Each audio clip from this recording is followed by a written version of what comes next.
Okay.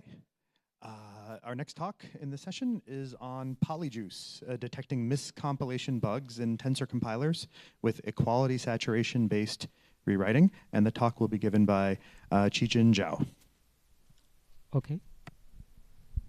Okay, thanks for the introduction. And hello, everyone. I'm Chijin, a PhD student at Tsinghua University. And today I'm going to introduce our recent research about detecting mis-compilation bugs in Tensor compilers. And now deep learning is everywhere, and DL compilers plays a very important role in making that happen. And on the one hand, DL compilers applied many optimizations to make DL models faster and more responsive. And on the other hand, the compilers translate high-level DL operations into platform-specific code, so we can deploy DL models on different edge devices. And as a result, many compilers have been widely used, including NVIDIA TensorRT, PyTorch Inductor, and SLA. But these compilers are not always reliable. They have to do many things for optimization, and as complexity grows, bugs are inevitable. So, and we take a bug in TVM as an example. In the April of the last year, one main contributor of TVM posted a PR showing that TVM conducted an incorrect simplification. Specifically, y minus x mod 2 were incorrectly simplified to y plus x mod 2 minus 1. And it may take some time to understand, but the rewrite is incorrect regardless of whether x mod 2 equals 0 or equals 1. So this is an incorrect rewrite. And finally, it turns out that this rewrite were initially introduced to allow simplification of a special case introduced by this inject software pipeline pass, and but it was wrongly implemented. And there are many rewrite rules similar to this one, and the developers have to go through them to check if they had a similar error. So, okay, now we know such a bug will lead to an incorrect compilation, which is unacceptable for a compiler. But such a bug will not cause any crash. This makes them difficult to uncover. So our paper aims to solve this problem to detect such non-crash miscompilation bugs. And so we propose a test tool called PolyJuice. Its basic idea is quite simple. First, we have a tensor program, and we conduct an equivalent rewriting so that we can generate a tensor programs equivalent to the original one. And then we use a compiler to compile these two programs and to generate two models. And next, we feed the same input to the two models and check their outputs. If the outputs are inconsistent, we can confirm that we detect a bug in this compiler. So this is the basic idea of our test tool. And the whole idea is the same as EMI, equivalence modular inputs, which is a famous method to detect CPP compilers. But the key challenge in our case is unique. We want to adjust how to rewrite the tensor compilers efficiently. We need to maintain its equivalence while try best to uncover potential bugs. So how do we achieve this? How do we rewrite the tensor compiler, the tensor program efficiently? And let's take a closer look at the compilation process. Each program goes through a sequence of passes during its compilation. And if both programs go through exactly the same passes, even if one of the passes is incorrectly implemented, we won't be able to detect this bug, right? So our goal is to ensure that the two equivalent programs undergo passes that as different as possible. So in this way, we can increase the chance of uncovering bugs, and this is the goal of our rewriting. But the fact is that before actually executing the programs, we cannot note the passes they will go through, right? So we shift our goal to constructing equivalent programs with highly different data flows.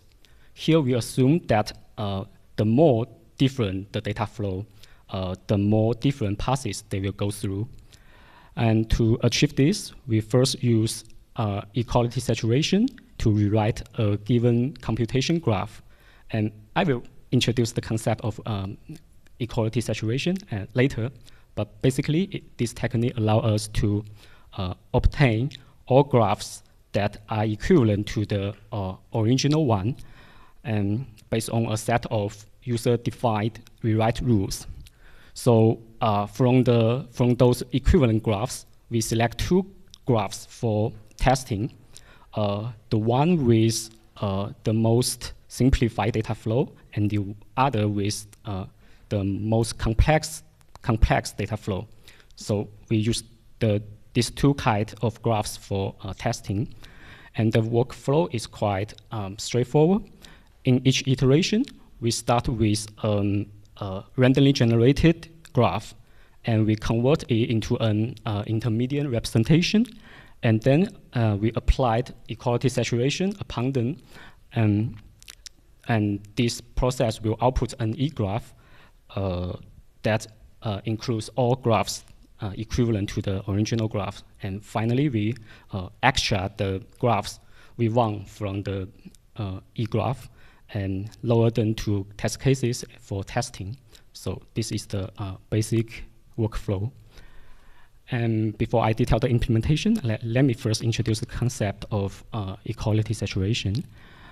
An equality saturation engine takes three inputs: a customized language, and a graph defined within that language, and a set of rewrite rules.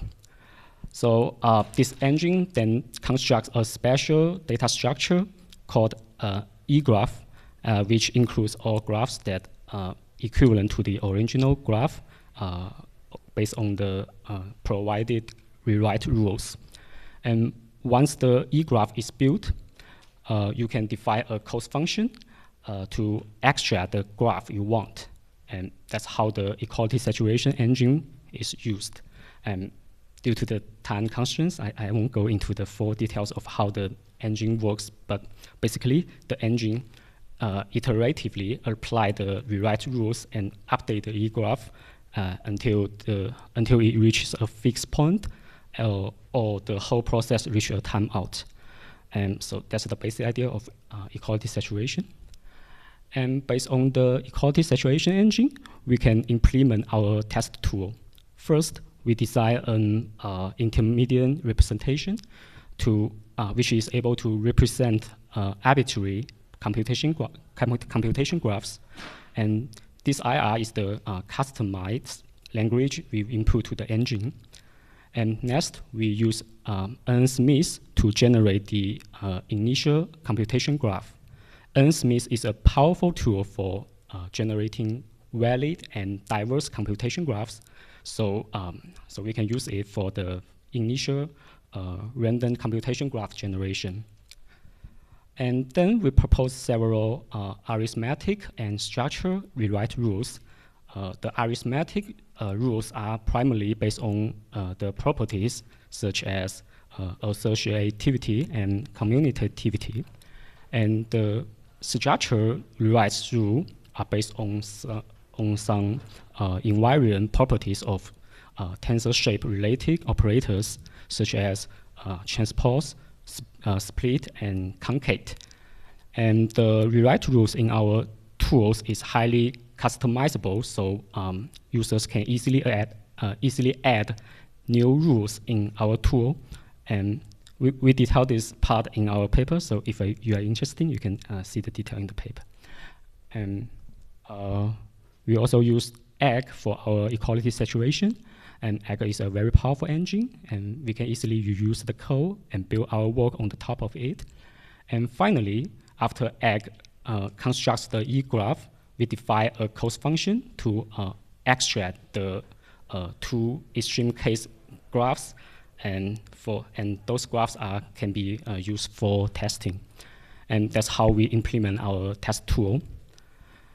And according to our experiments, the performance of our test tool is quite good. It has uncovered 84 non-crash bugs in 7 well-known DL compilers, and 49 bugs were confirmed by the developers. So it is useful, I think.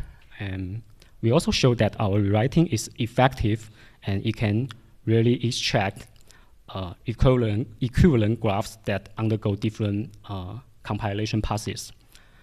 And in addition, our rewrite process did not bring significant overhead during testing.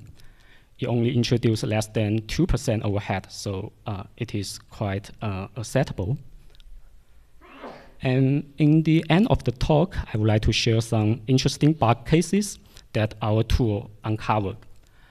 And this is a bug in the TVM, and the initial graph takes a tensor as an input and performs some operations like addition, negation, and argmin, and finally producing a tensor as an output.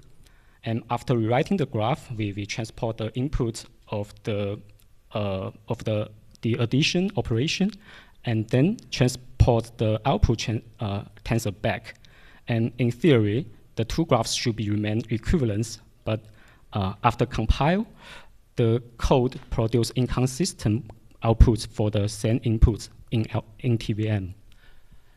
And when I investigate this bug, and I found that the bug was caused by operator fusion.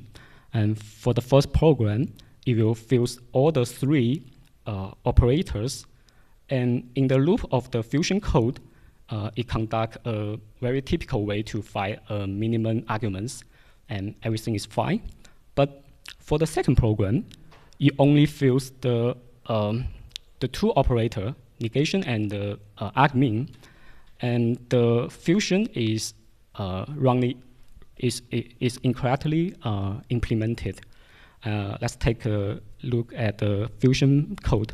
And first, the minimal value variable was set to the maximum value of the int64 type, and then the condition statement let this variable plus to another integer, which causes an integer overflow. So the minimal argument variable will never be updated and always remain the original value, the -1. So that's the root cause of this bug.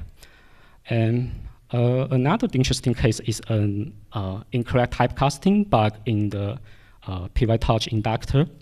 And due to the time constraint, I cannot detail it. But basically, the inductor compiler converts DL models to CPP code, but did not handle an implicit typecasting, which leads to this incorrect compilation. And to sum up, this research aims to detect miscompilation bugs in Tensor compilers. It leverages equality saturation for the rewriting, and it is able to uncover real-world bugs. And our prototype is open source, and our artifact passed the artifact evaluation. So please try this if you are interested. And in particular, we would like to thank the authors of Smith and for their well-structured and usable code. And we also want to thank the egg community for the well-developed code, well-developed tool, and their responses. And so, okay, that's all of my presentation. And thank you.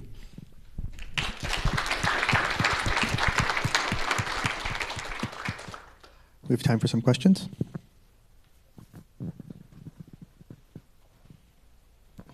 Very excellent works. Quick question. So the insight for the work is about you need to generate equivalent program, that this equivalent program need to execute as different passes as possible. So you pick the most complex one and the simplest one. But I mean, if based on the insight, if you want to execute the compilation process as different as possible, you should pick the most different graph, right? Instead of the complex and the simplest. You should compare the graph and pick the two most different. Sure, but it is very difficult to find the most different graphs in all of the equivalent graphs. So I choose the simplest one and the most complex one, and I think that's reasonable, kind of reasonable. Okay, sorry, I'm following up questions. So why not execute them all? Because of course we can execute them all, but I made this decision for choosing the simplest one and the complex one because I think the two graphs represent all the equivalent graphs of all those set of the equivalent graphs.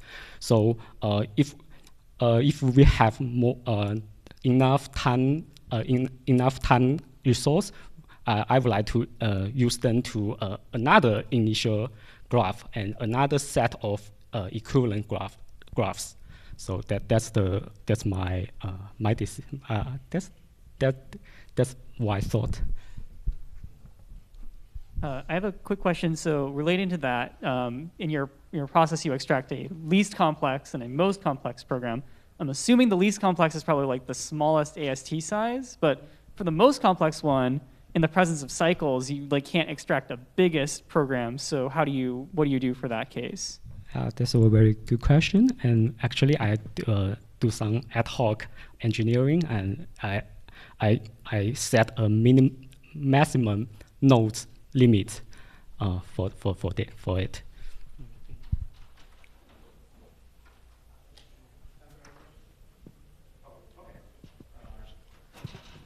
I'll be quick.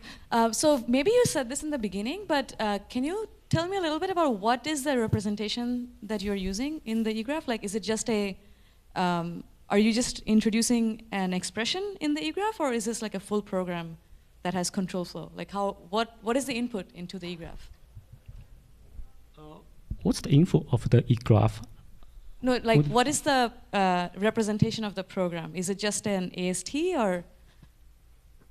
You mean this representation? This representation, or? Okay, I guess we can take it offline. I'll ask you. Sorry for that.